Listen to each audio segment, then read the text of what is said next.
Alors, bonjour tous ceux qui me suivent sur cette chaîne. Aujourd'hui, nous allons voir quelques raisons qui vont amener une compagnie à faire un forage Diamond, un forage DD. Quelques raisons. Ce n'est pas toutes les raisons, mais quelques raisons qui peuvent pousser une compagnie minière à rapidement ou à financer un programme de Diamond. Alors, je rappelle que le programme de Diamond, souvent c'est cher. Et toutes les compagnies vont faire à une certaine phase ou vont même, il y a certaines compagnies qui ne font pratiquement pas de DD parce que c'est cher. Ils vont se focaliser plus sur le forage RC. Mais qu'est-ce qui peut amener, qu'est-ce qui peut obliger une compagnie minière à investir dans un programme de Diamond, dans un programme de Diamond Drilling ou si vous voulez de DD?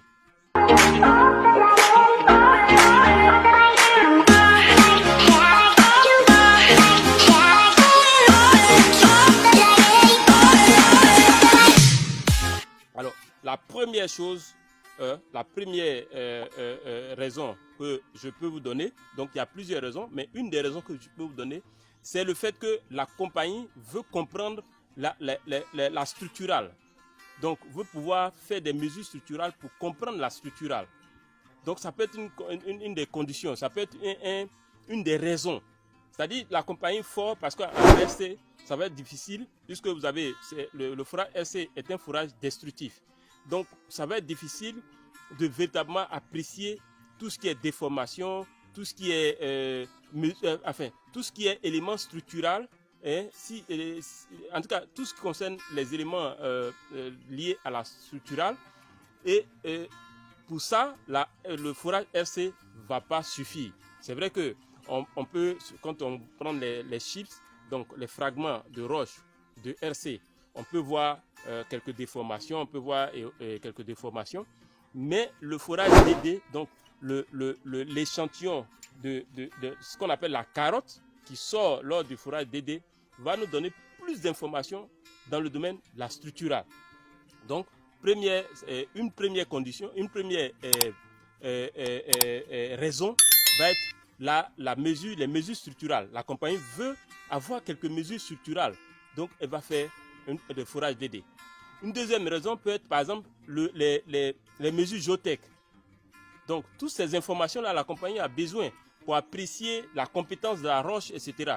Parce que si on passe en phase d'exploitation et que la compagnie n'a aucune idée de la compétence de la roche, à un certain moment, on ne sait pas à quel moment on va commencer à prévoir un blasting, etc., etc. Donc, la compagnie a besoin de ces informations. Du coup, elle va être obligée de faire quelques fourrages DD. Maintenant, une troisième raison peut être, par exemple, l'analyse métallurgique. C'est qu'ils vont faire des analyses, des tests métallurgiques, comme on le dit. Donc, pour faire ces tests métallurgiques, on va faire des fourrages DD, donc sélectionner des échantillons sur lesquels on va aller faire des tests métallurgiques. Par exemple, très souvent, c'est des laboratoires australiennes qui sont très compétentes pour le faire. En tout cas, pour la plupart, c'est des laboratoires australiennes que les gens vont solliciter pour faire ces tests métallurgiques, ou les laboratoires au Canada, etc. Mais très souvent, vous allez voir que les Australiens sont très avancés là-dessus. Donc, vous allez sélectionner. Ils vont sélectionner des échantillons DD, ils vont faire des fourrages DD, sélectionner des échantillons pour aller faire ce qu'on appelle les tests métallurgiques.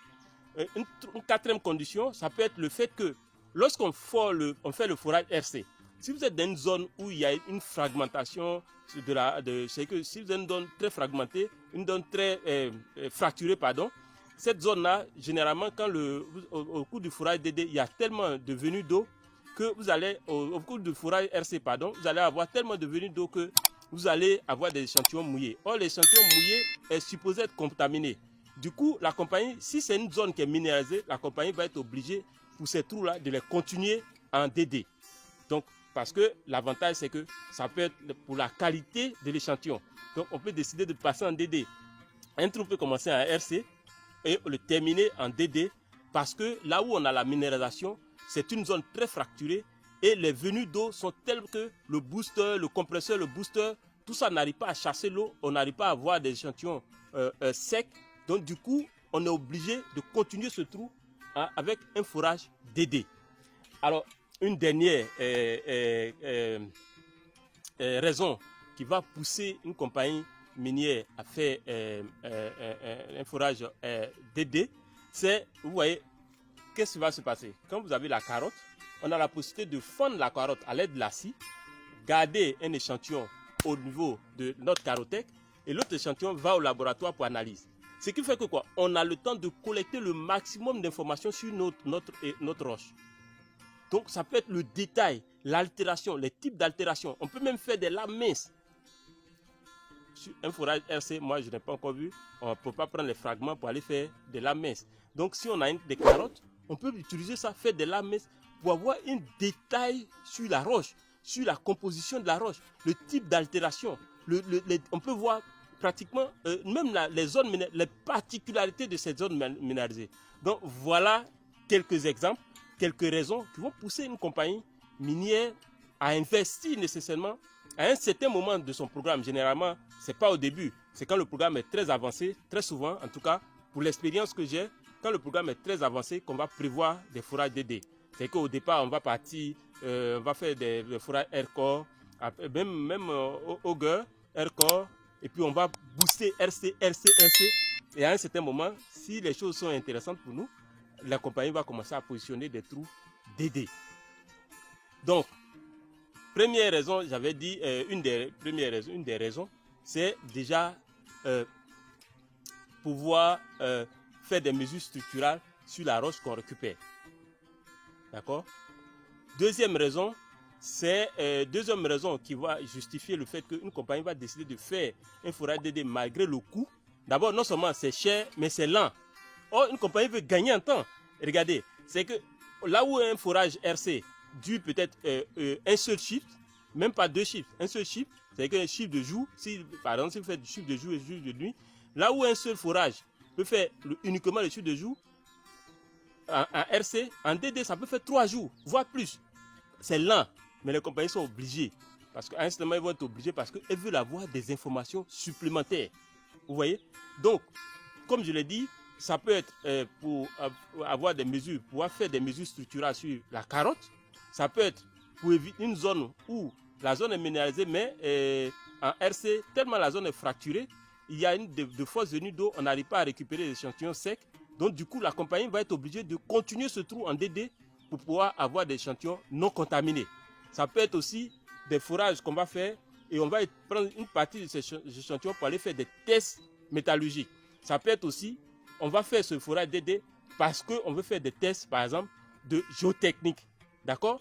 Alors, toutes ces raisons-là vont amener une entreprise à faire nécessairement un forage DD malgré le coût élevé.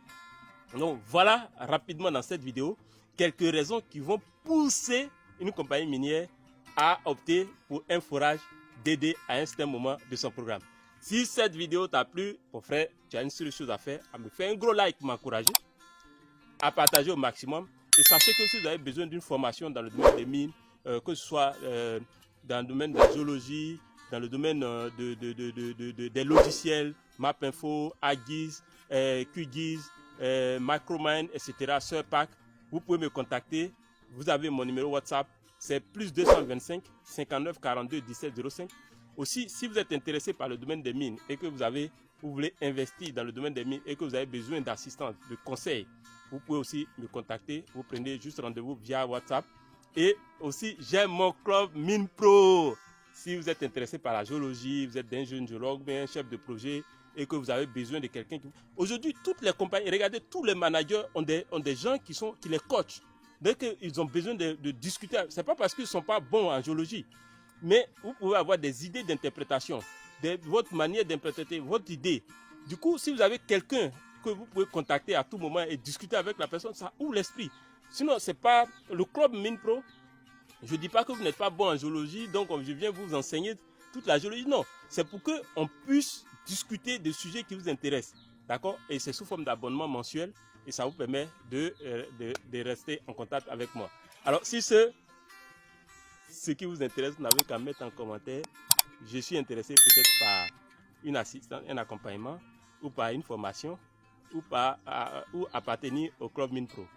Si cette vidéo t'a plu, en me faisant un gros like, Google va mieux Donc YouTube va mieux référencer cette vidéo et la vidéo va être mieux vue et on pourra toucher plus de personnes pour faire connaître cette chaîne.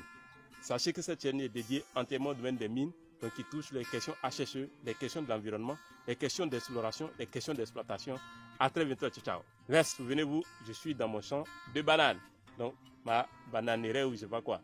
Voilà. Donc, je suis venu faire un tour parce que je suis venu voir quelque chose pour quelqu'un, rencontrer des gens pour quelqu'un, pour discuter d'un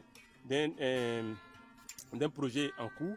Donc, des gens qui ont une zone qui nous. Enfin, je suis venu discuter avec des villageois pour pouvoir prendre un peu leur avis sur quelque chose par rapport à quelqu'un qui m'a demandé de le faire. Alors, donc, sachez que nous sommes là pour vous et à très bientôt. Ciao, ciao.